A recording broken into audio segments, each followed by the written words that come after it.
Good morning बच्चों। आज हम पॉलिटिकल साइंस का सेकंड चैप्टर शुरू करते हैं जिसका नाम है what is democracy and why democracy. यानी कि डेमोक्रेसी क्या है और डेमोक्रेसी क्यों है।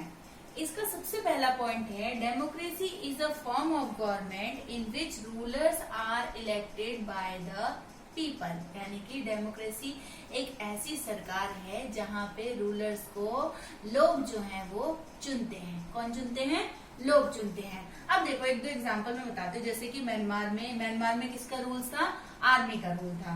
डिक्टेटर पिनोचेट कहाँ का था? पिनोचेट चाइल्ड का प्रेसिडेंट था। पिनोचेट कैसे चुना गया था? आर्मी के द्वारा चुना गया था। इसलिए वहां पे जो है वहां पे डेमोक्रेसी नहीं थी। एनकुरमा जो था वो घाना का एक नॉन डेमोक्रेटिक लीडर था। इसलिए वहां पे भी डेमोक्रेसी नहीं थी क्योंकि वहां के लोगों ने उसको नहीं चुना था। अब चलते हैं नेपाल में और सऊदी अरेबिया में कौन किंग थे? हेरिडिटी किंग थे। हेरिडिटी किंग मतलब वो भी वहां पे भी डेमोक्रेटिक रूलर नहीं थे क्योंकि वो क्या थे? हेरिडिटी किंग थे और उनको लोगों ने नहीं चुना था। हेरिडिटी किंग थे कि वो मतलब उनके दादा परदादा जो थे वो राजा के खानदान के थे, राजा के वंश के थे। इसलिए वो किंग नहीं थे। वो वहां पे डेमोक्रेसी नहीं थी क्योंकि वहां के जो रूलर्स थे उनको लोगों ने नहीं चुना था। क्योंकि वो रूलर्स जो थे सऊदी अरेबिया और नेपाल के रूलर्स जो थे वो नोबल फैमिली से थे। तो पहला पॉइंट क्या था? Democracy is a form of government which the rulers are elected by the people. दूसरा पॉइंट है in a democracy final decision making power must rest with those elected by the people. Democracy में जो final decision होता है, final decision बनाने की जो power है वो होती है जिन लोगों को हम चुनते हैं उनके पास। जिन लोगों को हमने चुना, जिन लोगों को हमने वोट डाल के चुना, उन लोगों के पास फाइनल पावर होती है। अब इसमें एग्जांपल देखते हैं पाकिस्तान का। पाकिस्तान के जो प्रेसिडेंट थे जनरल परवेज मुशर्रफ, उनके पास पावर थी। उन्होंने नेशनल और स्टेट असेंबली को डिसमिस कर दिया। क्यों डिसमिस कर दिया? क्योंकि उनके पास पावर थी।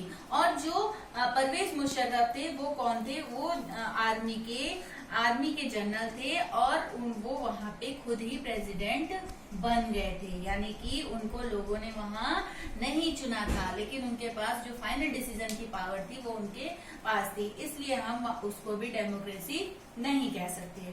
तीसरा पॉइंट है democracy must be based on a free and fair election where those currently in the power have a fair chance of losing. Democracy जो है वो पूरी तरह से बेस्ड होती है फ्री और फेयर इलेक्शन पे। फ्री और फेयर इलेक्शन का मतलब ना तो हम उसके लिए कोई पैसा लेंगे और ना हमारे ऊपर कोई दबाव होगा कि हम किसको वोट दें।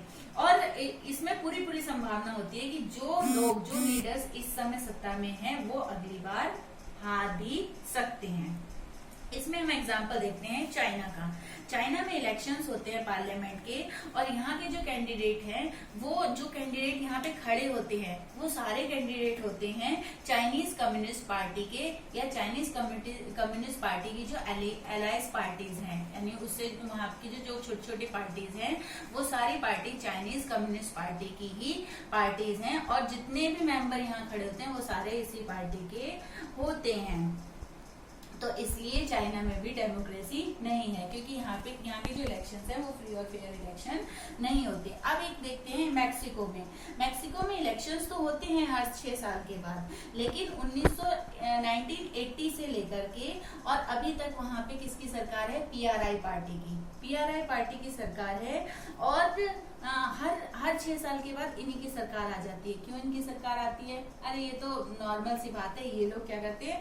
मैल प्रैक्टिस करते हैं और रिगिंग करते हैं। मतलब कि लोगों को ये लोग डराते धमकाते हैं, टीचर्स पे दबाव डालते हैं कि वो बच्चों से बात करें, पेरेंट्स से बात करें और अपनी जो पावर्स होती है उसका वो दुरुपयोग करके वो अपने आप को नेक्स्ट टाइम जितवा लेते हैं। इन दोनों एग्जाम्पल में अगर देखा जाए तो इन दोनों एग्जाम्पल में इलेक्शंस जो हैं वो फ्री इलेक्शंस तो हो रहे हैं बट इलेक्शंस फ्री और फेयर नहीं है। इसलिए ये दोनों कंट्री जो है वो डेमोक्रेटिक नहीं है। अब नेक्स्ट पॉइंट है in a democracy people will in uncertain by each adult citizen having one vote and each vote has one value. मतलब कि डेमोक्रेसी जो है उसमें जितने भी एडल्ट सिटीजन हैं उन सबका वोट जो है वो वन वोट होता है और उस वन वोट की वैल्यू जो है वो 1 होती है।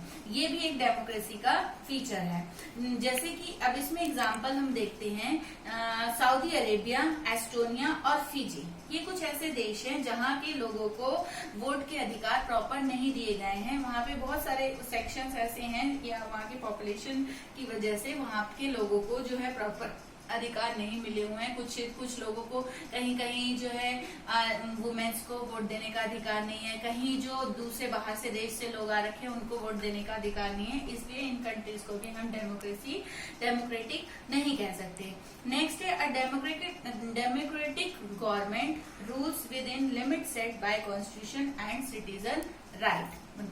अब डेमोक्रेसी में एक और नियम है कि डेमोक्रेसी में कॉन्स्टिट्यूशन जो है, कॉन्स्टिट्यूशन के अकॉर्डिंग ही रूलर्स जो है वो काम करेंगे और कॉन्स्टिट्यूशन के अकॉर्डिंग ही वो काम करते हुए जो आम आदमी है, जो पीपल्स हैं, उनके खिलाफ वो नहीं जा सकते। यानी कि देखो, जैसे मैं एग्जांपल बताऊंगी कि अपने लिमिटेशंस में रहेंगे, जो इनकी लिमिट्स है, जो इनके कॉन्स्टिट्यूशन ने एक लिमिटेशन दी है, उन लिमिटेशंस में रहेंगे और इसके अलावा वो आम नागरिकों का, कॉमन पीपल्स का अधिकारों का हनन नहीं करेंगे। उनके अधिकारों की रक्षा करना भी इनका काम है।